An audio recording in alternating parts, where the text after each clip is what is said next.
With this video, we move into chapter 5 of your textbook, which deals with statistical mechanics.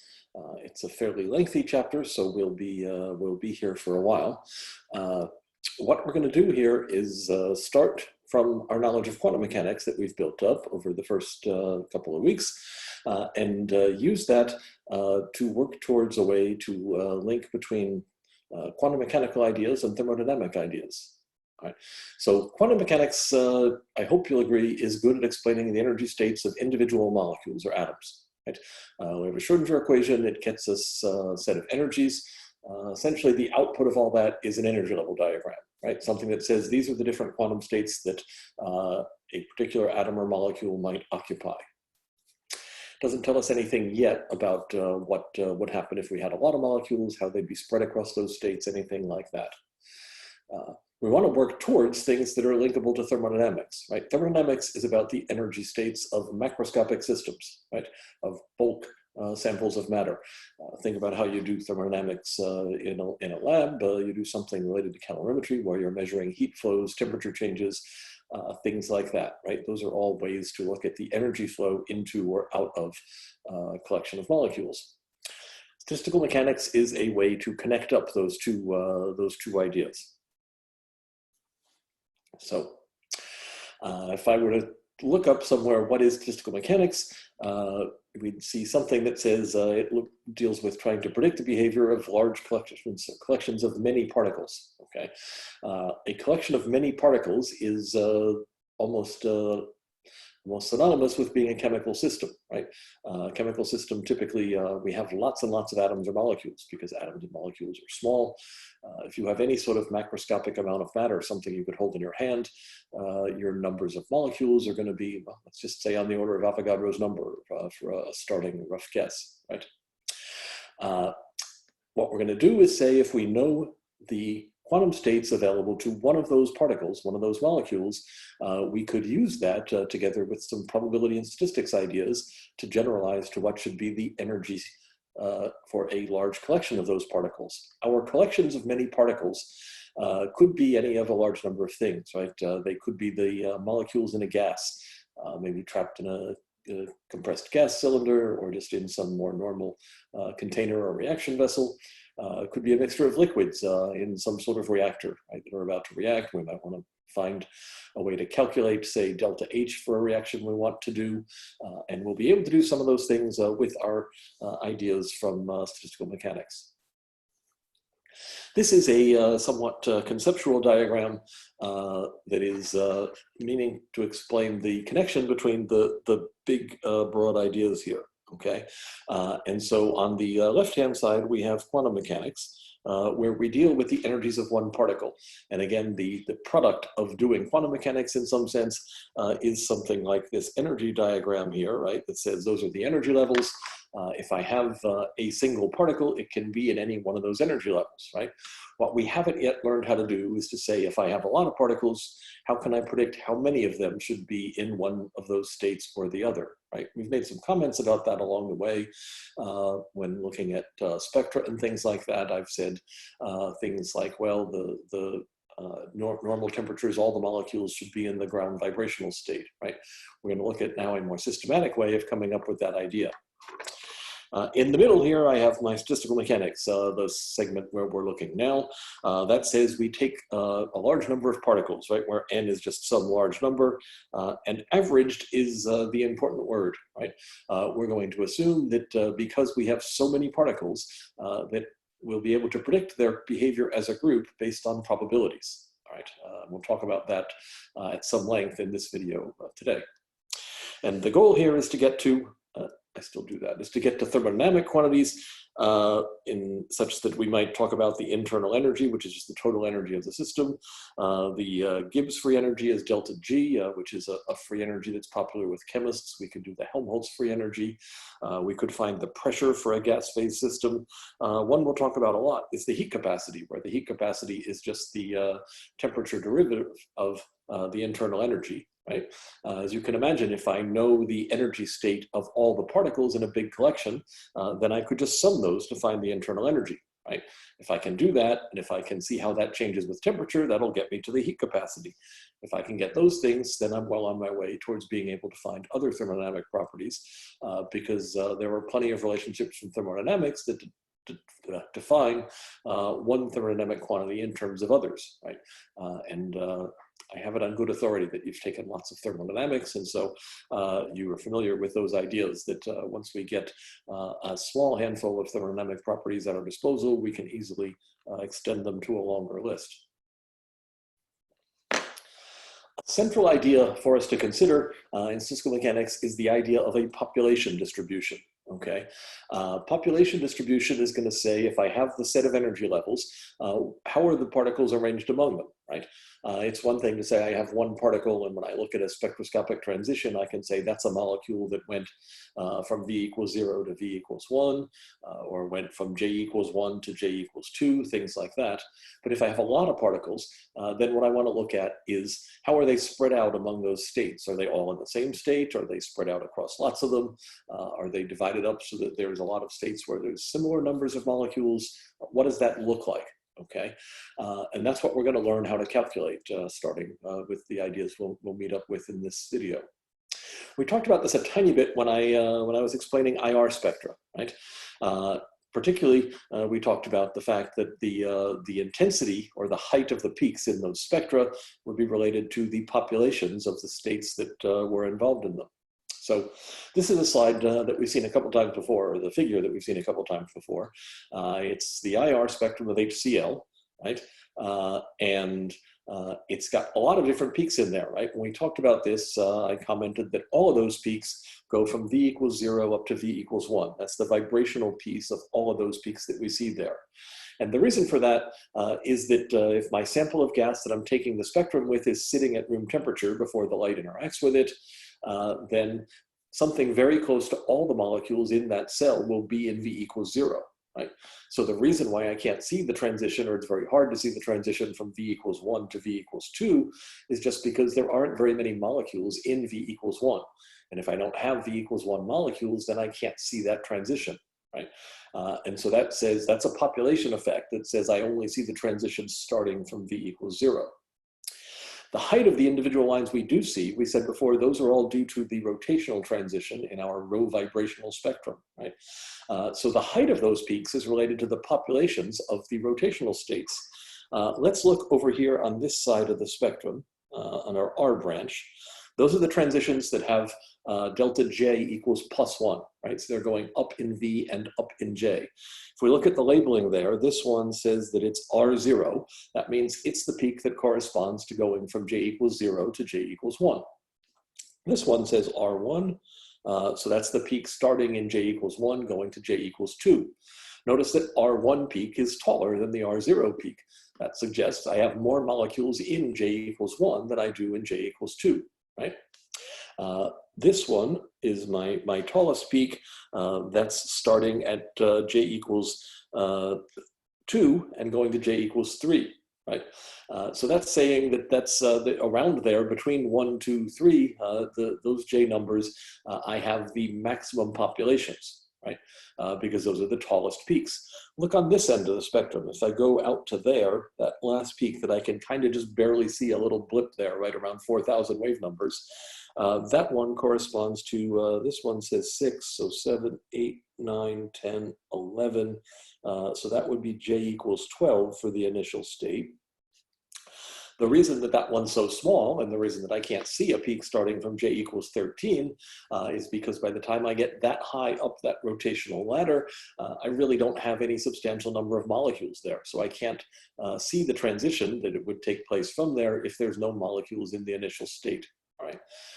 And so those heights are definitely related to the populations, right? And so that's an experimental manifestation of the kinds of things we're talking about. So statistical mechanics is all about probabilities, right? Probability and statistics are two very closely linked ideas.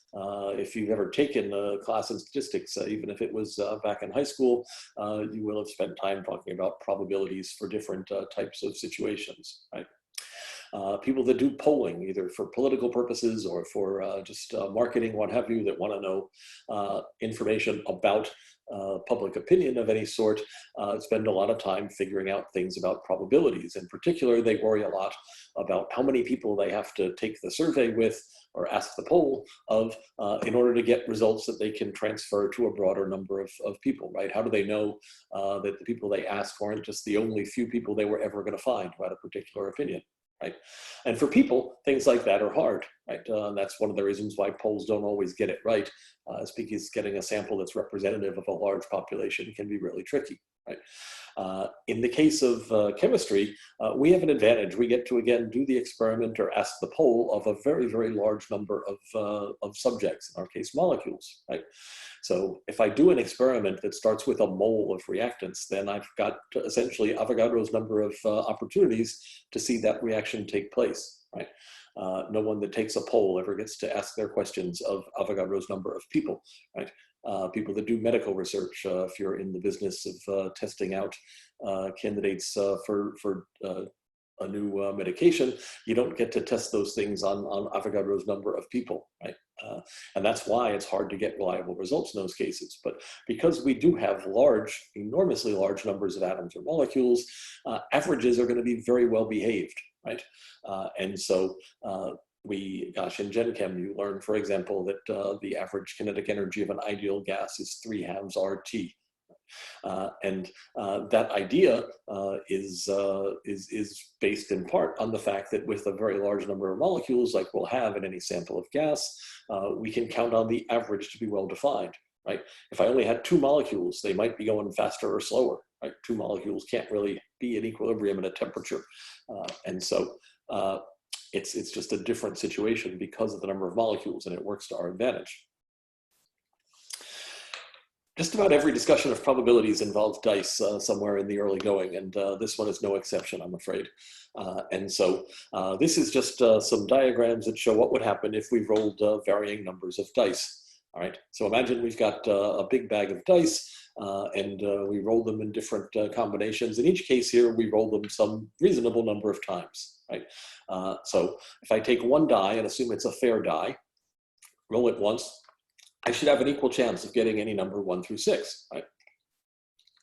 If I roll that die a lot of times, I should get equal numbers of times that it's all of them, right? So the sample that's here, they're kind of equal-ish. They're not obviously totally even.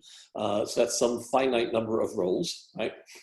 If I rolled my die Avogadro's number of times, by then I would expect them to be looking very, very equal to one another, right? So my distribution function there is uniform. They're spread out evenly across all of the possible outcomes. If you go to 2 dice, now we're in this version here, right, where you can see that the most probable outcome, the one with the tallest bar in the histogram, is in the middle. That's at 7, right? The possible values go from 2 to 12. 7 is the midpoint. 7 is the number that there are the most possible ways to make that result. And so if you know anything about playing dice or whatnot, you're aware that that's the thing that should happen most often, right? One way to think about this is to get a 2, you have to have a 1 on both dice, right? So there's only one possible way to get that outcome out of all the possible combinations. Same for 12, that means they both have to be 6. So that specifies what has to be on each of the dice. So there's in each case for that a 1 out of 36 chance of getting that particular outcome, right? And so that's why this peaks towards the center. If I roll the dice more and more times, the symmetry of that distribution will get better. As I go up in the number of dice, I've got 3, 4, 5, I'm up to 6 over here, right? What happens if you just look at the histograms is the peaking in the middle gets tighter, right? And so over here, for example, in my case for rolling 6 dice, with the number of times they've been rolled here, it looks like we really haven't yet gotten a roll of all 1s or all 6s, right? Because there don't appear to be bars all the way out there, right? So until we've rolled the dice a decent number of times, we might never see those outcomes, right? We've gotten a lot of the values in and near the center, right? Because those are much more likely. Your textbook takes this analogy and extends it to the case where you roll 1,000 dice, right? And by that point, you'd see that it's very tightly peaked near the middle, right? So that results that are significantly away from that middle of the distribution can pretty much be ignored, right? You're just not going to see those happen with the probabilities in place if you were to roll 1,000 dice a lot of times. That argument has a name. In statistics, it's called the central limit theorem.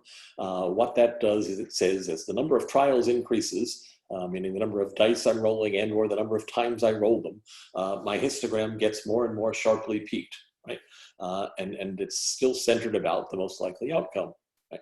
In the limit of doing infinitely many trials, we can essentially conclude that that central limit, that most probable outcome, is the thing that's going to happen. Right? And that's a great benefit for doing what we're going to do. Right? For our chemical systems with very large numbers of molecules, we can say that the most probable distribution of molecules across all those energy states is, in fact, what should happen as long as our system is in equilibrium at some temperature. All right, that's at the crux of everything we're going to do as we work through this chapter. So when I say population distributions, what I mean is how many molecules are in each of the possible quantum states. All right. This is a graph or a figure that shows all the possible ways we could spread 5 particles between 2 energy states if we specify that there have to be 2 in the top state and 3 in the bottom state. Right? So just label my states as 1 and 2, with 2 being the high energy one and 1 being the low energy one. The particles here are indicated by the colors. So that means that we're assuming the particles are distinguishable. We'll touch on the difference between distinguishable and indistinguishable particles at some point in the future, right? But if my particles are distinguishable, that says that for the configurations that are drawn there, each of which has 2 molecules in the upper state and 3 in the bottom state, that somehow we could tell which one of those we had, right? If we went through this, the 10 diagrams that are shown there, that's all the possible ways we can do this. Essentially, that says there's 10 combinations of 2 molecules we could put in the top. And all the other molecules just have to be the 3 that are in the bottom, right? And so there's a way to do that mathematically, to calculate that, and that's how we would go about getting this. If I had a state that said all 5 molecules were in the bottom state, in the bottom quantum state, for that particular population, there'd only be one way to do it, right? Because if I moved any one of them up to the top level, I'd not have the same configuration, right? I could have another one on the other extreme that would say all 5 are in the top, and then I'd have a variety in between, right? And so I could then make a probability that said, what's the most likely way to find them? In doing this, if we want to make this actually mathematical and computable, we need to define something known as the weight of a distribution. Okay, so the weight is this term W over there, right? And this is the statistical calculation of that. Here, N is the total number of particles, and N sub I is a particular state, right? So N, well, I is a state, so N sub I is the number that are in that state. Right? So in the case of the previous diagram, I would have had an N1 and an N2. I had N1 equal to 3 and N2 equal to 2, right? And so that would let us figure out how we got that, that fact that there were 10 ways to do that, right? In here, there are a couple of things that if you don't do probability math often, you might not have seen for a while. There are factorial terms all over the place, right? The exclamation point is factorial. N factorial, remember, is just N times N minus 1 times N minus 2, and so on, all the way down to times 1. The other one over here, this pi, that's just a product. So that's the multiplicative combination of all the different n sub I factorial terms. So this version over here, if I had only 3 possible states, that would be the product on the bottom would be n1 factorial, n2 factorial, and 3 factorial. Because of the factorials, these weights can get very, very large. Okay, and you could use that equation. You could check the fact that we get 10 if we do the calculation with the graph for the diagrams that was up there before, right? The larger that weight is, the more likely that particular arrangement is to occur, right? And that's going to let us set about finding what is the most likely arrangement. Warning about the factorials. Again, they will generate some very large numbers. There's a problem that's going to be in one of your problem sets that involves calculating the weight of a distribution for putting 1,000 molecules in 1,000 different containers, I think, or something like that. And when you do that, you will get a result that you'll probably have to leave as a power of 10 because your calculator and other devices will have a very hard time evaluating it because the size of the number is so large. Right? If my number of particles is 1,000, for example, and I have 1,000 factorial on the top, then that's going to generate a very, very large number, of course. This figure takes these ideas and tries to move it a little bit closer to talking about what it means when we say that some distributions are much more likely than others, okay? Oh, I see I've got some eyes that have slipped off their places there, right?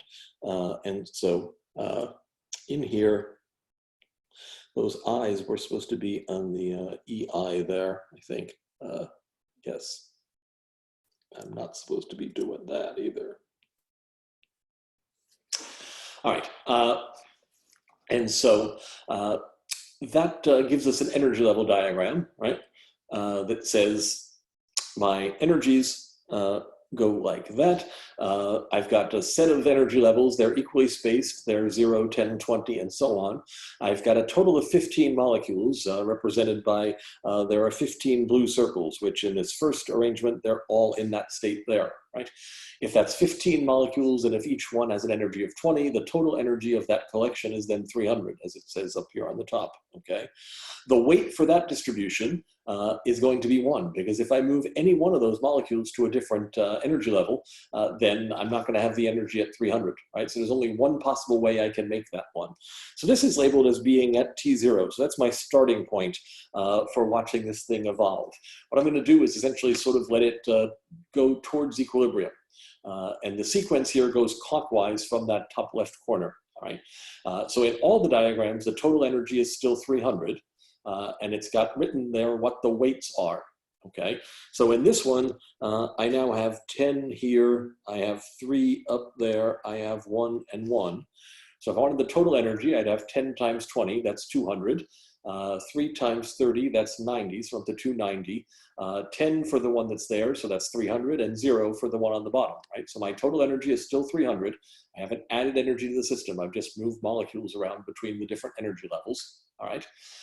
If I look at that, the weight for this one, if you calculate it, you can take those numbers and put them in the formula, you would still get 20. You would now get 20 for the weight of the distribution. So this one is 20 times more likely than the first one, right? If I keep going, I come down to here, and now we've gone for a while longer. I will leave it to you to confirm, if you'd like, that the total energy is still 300. I could get that again by just multiplying how many molecules are in each of the different levels times those energies. If you do that and count them up and then use that weight formula, the weight for this distribution has gone up so that now it's up to 10 to the 8th power. Right? That says, compared to those two on the top, I can ignore those distributions. I'm never going to see those because I've got a 10 to the 8th versus 1 or 20 chance of it being this thing on the bottom, right? If I go a little further towards equilibrium, I get over to this one. Now I'm up to, I've gone from 3 or 4 times 10 to the 8th up to 7.5. So I've kind of doubled that weight again. So I'm getting closer maybe to being in an equilibrated state. Notice that now my particles are spread reasonably across a lot of the states, right? I have gotten to where I have more particles in the lower states than in the higher states, and that's going to be a general characteristic of what should happen, right? And those weights will tell us that the idea of saying, well, we're going to say it just stays down here, those are going to be pretty reasonable, right? The chances that I ever see it go to that distribution up on the top where there's only one way to do that, picture if you were sitting in a large room, you wouldn't be worried that because all the molecules can move, that at any instant, all the oxygen molecules are going to go to the other side of the room, right? That would be bad if that could happen, but it just can't happen because there's so many molecules and so many ways to arrange them where they're uniformly spread and not so many where they're all in the same general corner of the room, right? And so we never worry that's going to happen because we just know it's not going to happen, right? Its probability is vanishingly small.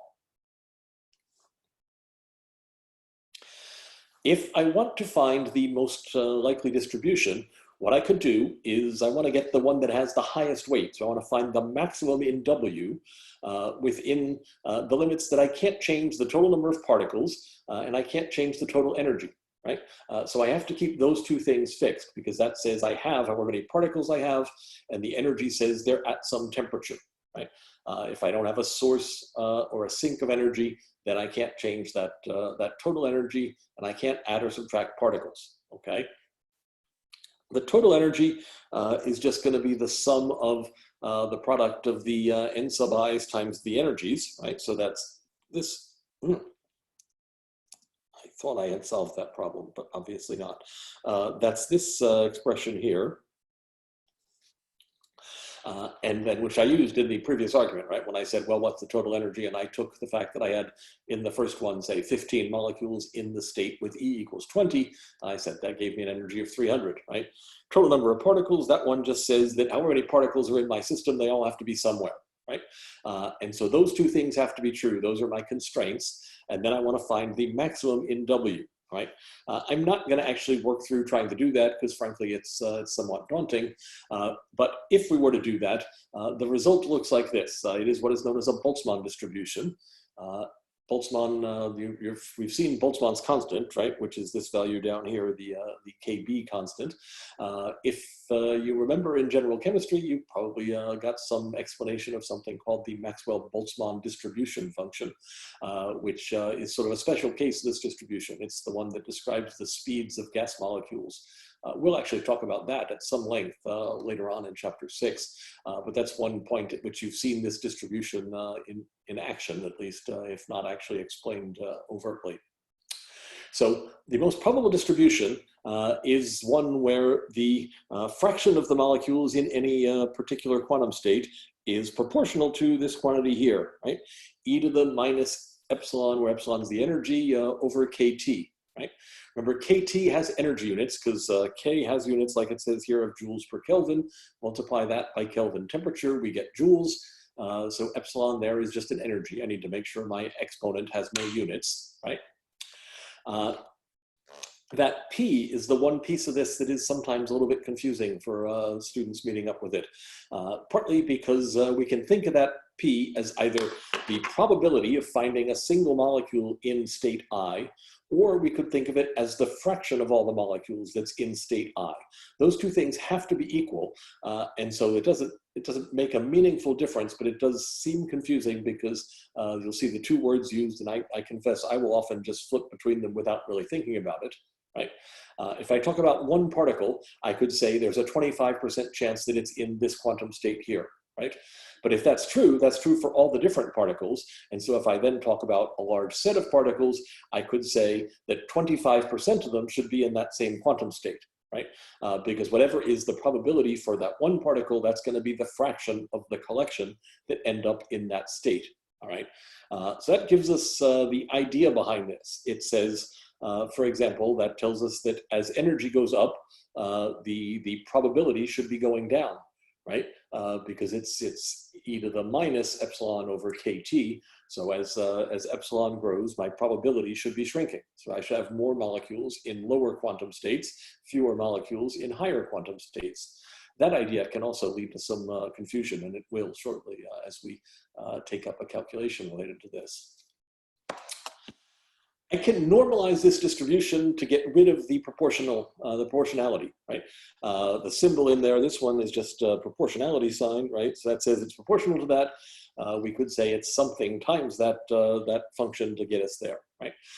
That proportionality constant, we're going to introduce it as being 1 over Q, where Q is what is known, as it says on the bottom, as a partition function.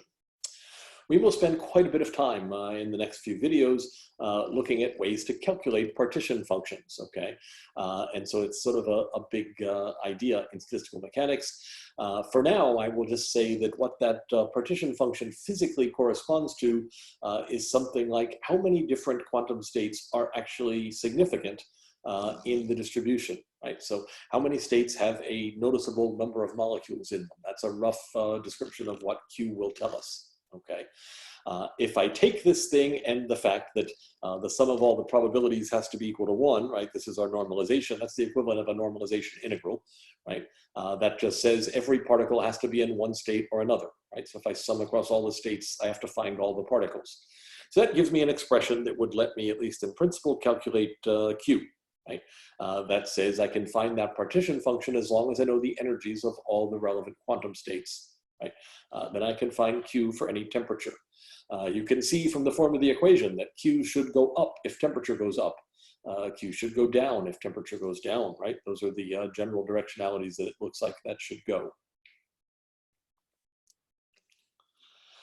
So the important idea here is often to compare the populations of different states, right? If I go back to the spectrum idea, that says find out which peaks are going to be taller. How much taller is this one going to be than that one? Things like that, okay?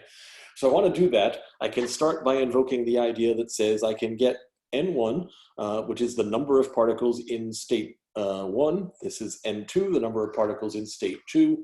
If I take a ratio of those, as written here, N2 over N1, that'll just be the those two things divided by each other. When I do that, I'll get this expression here, right? Notice that the thing in there, this is E2 minus E1. So that's what we might call delta E, right? The difference in energy between the two states I'm comparing is what dictates how different are their populations, right? If they get further apart in energy, their populations are going to be more and more different, okay? That's kind of like the argument I used when I said vibrational energies are pretty far apart. So at room temperature, the populations of 0 and 1 are going to be very different. Almost everything stays in 0, right? Rotations, the states are much closer together, and so the populations are not so different as I go from one state to another, and that actually is how those play out. There are two versions of this thing written there, and it should trouble you a little bit because they look different for one another, okay? The top one says it's for quantum states, right?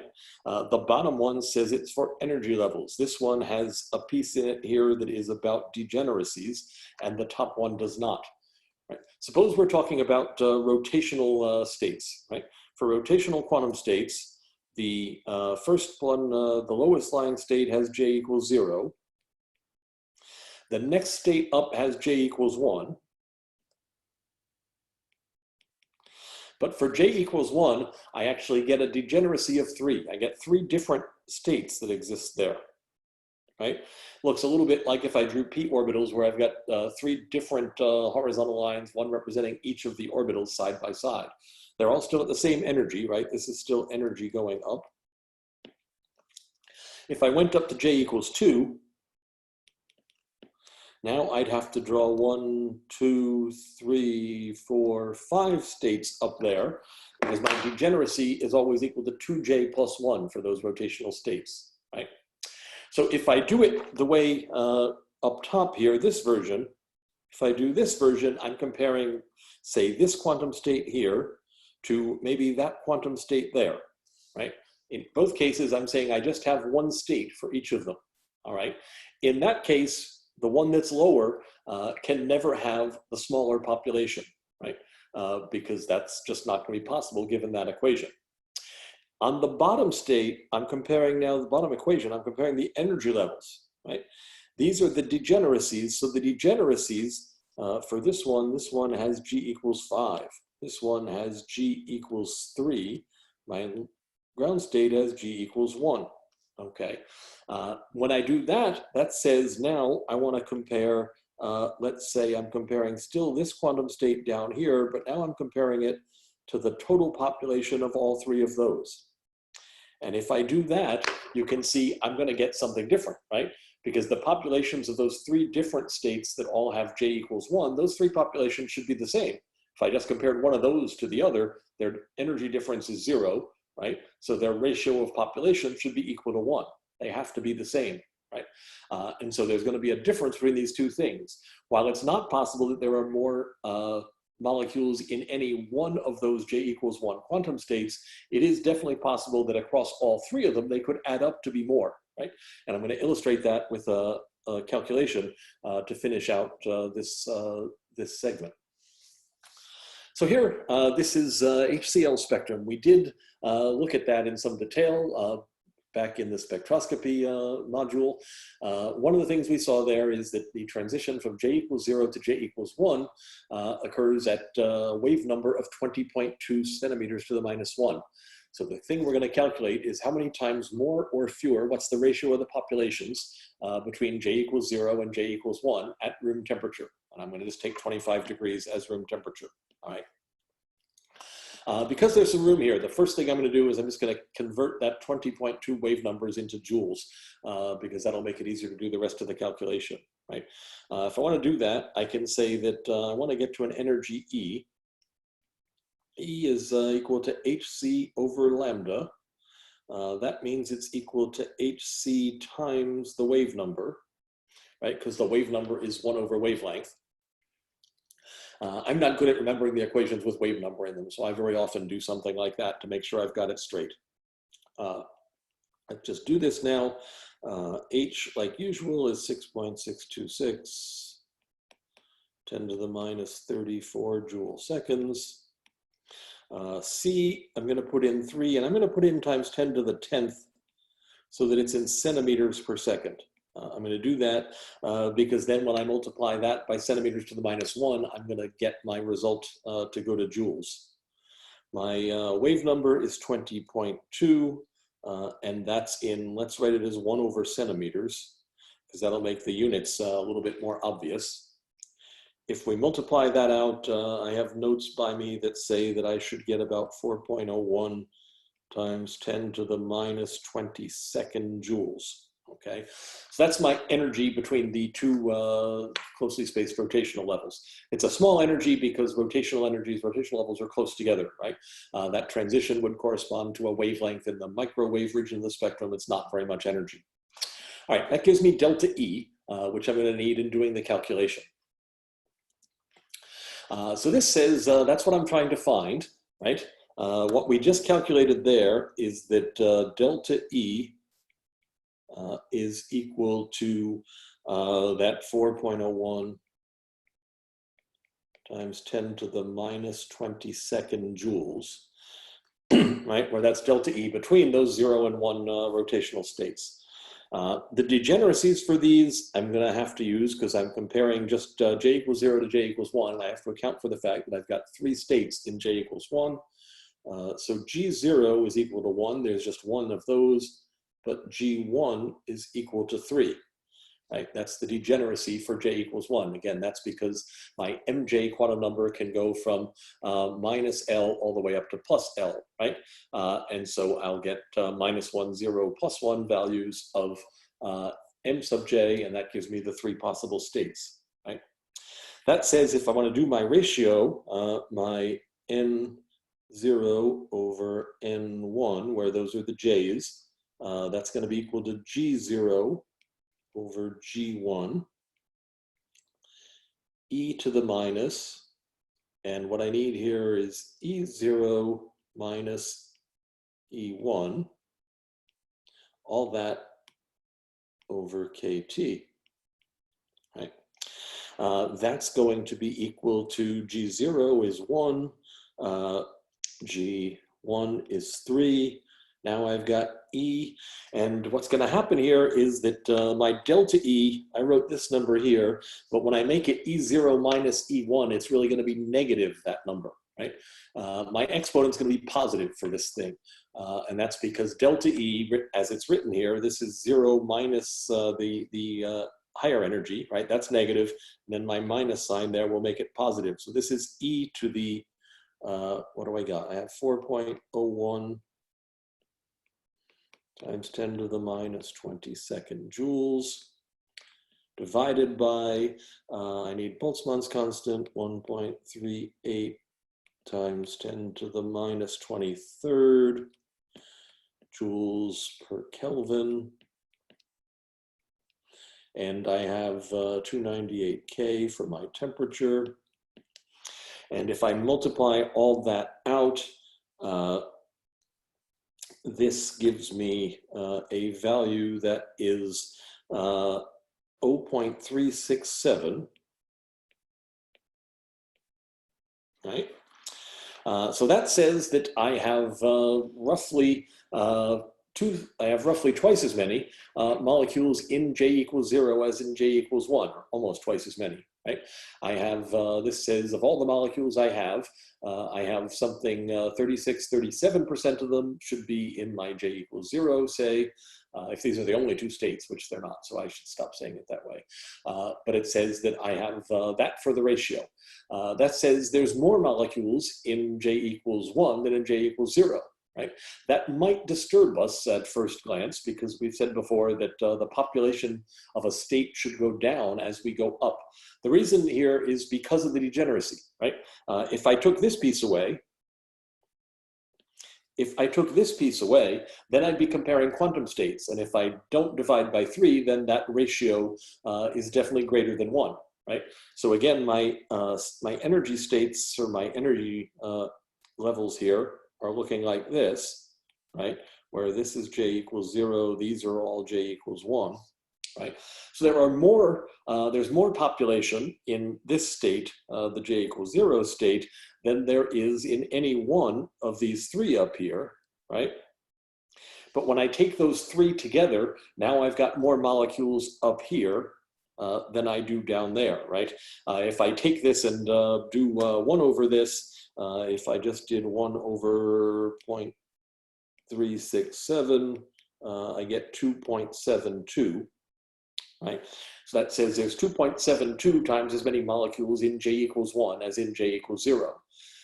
That means that for any one of those J equals 1 individual states, the ratio for that to the one below it is going to be, what, about 0.9. Right? So there are more molecules in the single J equals 0 state than there are in one or another of those J equals 1 states. But when I sum all 3 of them, there's more molecules up there. That means that if I was looking at a spectrum from this, just like we did in there, we would see that the peak starting from J equals 1 should be taller than the peak starting from J equals 0. Right? Because that higher population will mean that it is a more likely transition to be coming from there. Right? This can only happen because of the degeneracy. If none of my levels were, if I just had one state at each energy level, then the lower one will always have a higher population than the upper one. Okay, it's important to keep that idea in mind and to try to start working on separating out what's a quantum state versus what's an energy level, because those ideas will cause some confusion as we work through this. All right, that wraps up our first foray into statistical mechanics. We will take up in the next video a kind of simplified example where we'll look at a system that only has 2 energy states available to it and see what we can do with the results we can get from that. Thanks.